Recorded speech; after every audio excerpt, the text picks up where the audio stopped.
putting myself where I'm supposed to be. What's going on, everybody? It is your boy Baddog here with another New York Giants video. And as always, thank you for clicking on the video. Appreciate you taking the time to watch. Do me a favor, hit the thumbs up and subscribe. It helps me out huge. Don't forget to ring the bell and all that good stuff. Giants are still flying high. See what I did?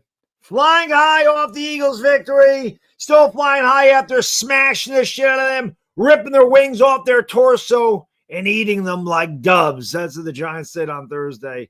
And that's all well and great. I enjoyed it very much.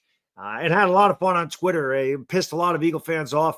We love doing that. They love it. One thing I realized about Eagle fans, they don't like statistics. This is one thing I learned about the Eagle fans. We'll face them in actually about 12 days. Obviously, we have the 11 days, I guess, now. We have the Broncos coming up Sunday. Giants can't overlook the Broncos. A really tough team. Playing in Denver is tough. The Giants kind of had a letdown after beating Los Angeles. They played against the bad Chargers team. They played against a bad Saints team. They lost. Then they get the really high of highs by beating your division rival really badly on Thursday night. You don't want to have another kind of a letdown against a better team. They're looking forward to Philadelphia again. So it's a tough part of the schedule. Schedule is tough most of the year this year anyway. But let's get into the meat and potatoes of the video because the Giants went out there and Joe Shane restructured the contracts of the two, defensive backs that they brought in, and Holland and Paulson Adebo, to save about $5 million in cap space. Now, obviously, there's been a lot of rumors about the Giants getting a wide receiver.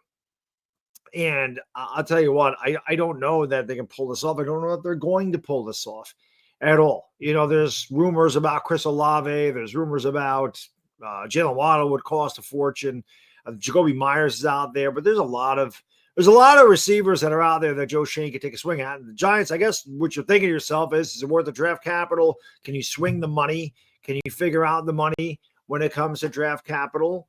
Or, is it not worth it? You're not really going to contend. I mean, the trade deadline is not until November 4th, and that'd be after the Niner game. So you're 9 games in. I guess by that point, you would know where you're going to be at. I tell you what, if Joe Shane can pull us off, it'd be really smooth. Speaking of smooth, I'll give a shout out to the sponsor of today's video. That's Henson Shaving.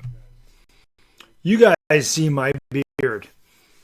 As you can tell, and if you know me, you know that I have a very tough, gruff, and thick beard. And unfortunately, when you try to shave your beard, a lot of times you get that razor irritation, the red skin, the bumps all over your neck, those shaving bumps. It's really terrible.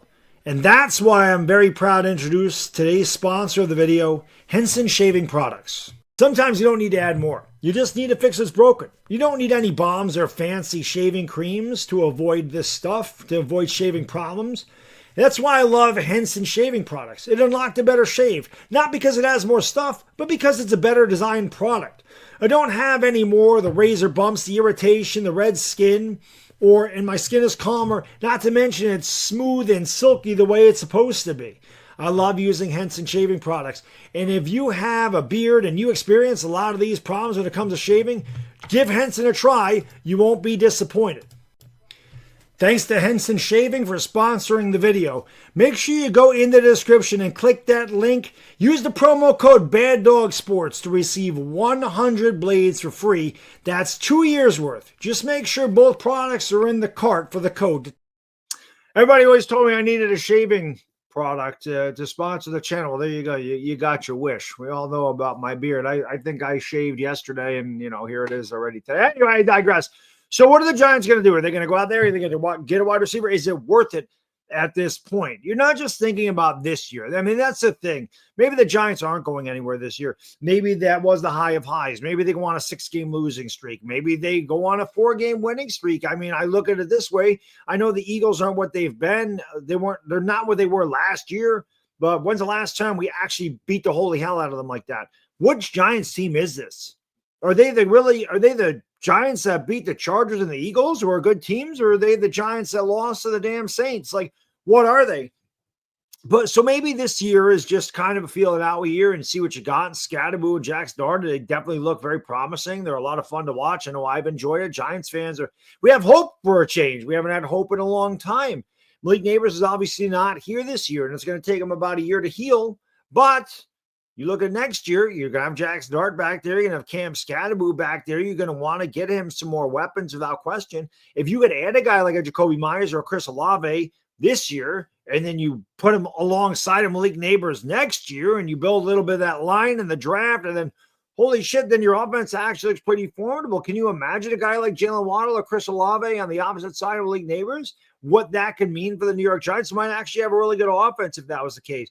So you can't just look at it from the standpoint of this year, and the Giants probably aren't contenders this year, although this division, in my opinion, is wide open. It really is. The Eagles look very beatable. We should have beat Dallas. Washington is beatable. Every one of these teams in this division is beatable. And again, we all have very tough schedules too. So remember this, the Giants are 2-4, and I get that. The Eagles are 4-2. They're only 2 games ahead of us, and we own the tiebreaker.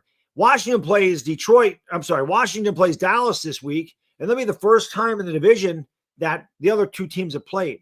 Like, none of those teams have played each other. We've played each one of those teams once already. So they're going to beat up on each other too. And if the Giants take care of business, they kind of screw around a little bit and win a couple games. They could be right in the thick of things, man. You never know. So, again, I don't know what Joe Shane's going to do, but I always thought the trade deadline was earlier. But you'll be 9 games in. If you're 4-5, maybe you take a swing at it. If you're 5-4, you're definitely take a swing at it. If you're 2-7, you're going to say the hell of this, and we're just going to pass the buck, and we're not going to expend draft capital or give money or whatever. It'll be very interesting to see. There's a lot of rumors out there. And listen, man, again, I know this game against Denver is tough. I think they can win. I think they've already beat Philadelphia. I know we haven't won at Philadelphia in 12 years. But these 2 guys, Scatteroo and Dart, they don't know that. They don't know any better. They're not here for that. They want to start a whole different trend. The Giants ever messed around and won the next 2 games, I mean, sky's the limit. All I know is that for once, we have some hope as Giants fans, and that's nice to have. So we'll see what it is. But what I do know is these contracts are restructured. In my opinion, this is probably just to kind of get through the year. The Giants don't have any cap space, and if people are knocking Joe Shane, this is one reason they knock him is because of the cap space. But, you know, that is what it is, and it's their job to figure it the hell out. But I would love to see them add another wide receiver. Again, not just so much for this year, but going into next year. If you went in with a established number 2 receiver opposite side of Malik Neighbors, you wouldn't have to spend a draft pick on that wide receiver. If you had to give up a second-round pick, say, for Chris Olave, are you going to get a talent in the second round like Chris Olave, or is it worth it? I know the Giants don't have a third-round pick this year, but are you going to get a Chris Olave from the second round? If not, and the Saints are saying, give us a second, Joe Shane might say, all right, let's do it. Or maybe the Saints don't even need a second. Maybe they give us a 4th, and then you definitely do it.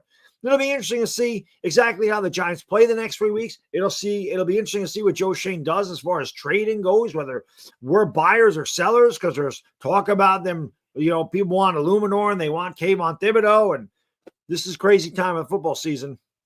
But at least this time, with the Giants the way they are right now, you see that they have shown some promise, they have shown some hope, and they have won a couple games against better teams. Maybe you start to think to yourself, hey, maybe if we add a piece, maybe we can get better. Maybe we can contend for this division. Next 3 weeks is going to tell a lot that I know.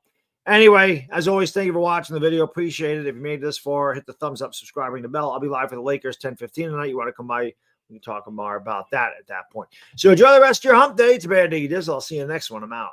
Peace.